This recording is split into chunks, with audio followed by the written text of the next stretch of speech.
1971 எம்ஜிஆர் கடுமையா வேலை செஞ்சார் திமுகக்காக.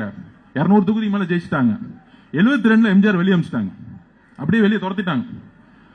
தோழர்களை யோசிச்சு பாருங்க, வெளியே எம்ஜிஆருக்கு வெளியே வரும்போது பெரிய படைபலம் கிடையாது. கலைஞர்கிட்ட இருந்தது 1949 அண்ணா உருவாக்கின திமுக, பெரிய கட்டமைப்பு, மிகப்பெரிய பொருளாதார பலம், 200 எம்எல்ஏ, மிகப்பெரிய முதலமைச்சர் கலைஞர். 72 வரும்போது பெரிய கட்டமைப்பு கிடையாது. இப்ப சொல்றாங்களே, இப்ப நம்ம செங்கோட்டையன் எல்லாம் பேசிட்டு இருக்கோமே, அன்னைக்கு அவர் எம்எல்ஏ ஆகும்போது 26 வயசு. நம்மள மாதிரி தான் இங்க இருக்கீங்களே, 26 வயசுல தான் எம்எல்ஏ ஆனார் அவர். அப்ப 77 எம்ஜிஆர் மிகப்பெரிய ஜெயிக்கிறார். அப்ப அவர் மேல குற்றச்சாட்டு தெரியுமா? எம்ஜிஆருக்கு கட்டமைப்பு கிடையாது, அவர் நடிகர், அவங்களால ஓட்டு வாங்க தெரியாது, நாங்க 1949 கட்சி வந்திருக்கோம். கட்டமைப்பு அதாவது ஒன்னே ஒண்ணுதான்.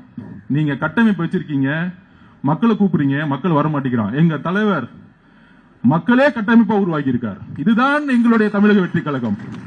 எங்களுடைய கட்டமைப்பு மக்கள். எங்க கிட்ட கிளை இருக்கு, ஒன்றியம் இருக்கு, ஊராட்சி இருக்கு, எல்லாமே இருக்கு. ஆனால் மக்களே கட்டமைப்பை உருவாக்கி கூடிய ஒரு தேர்தலை 2026 நீங்க திமுக பார்க்கும், எல்லா கட்சிகளும் பார்க்கும்.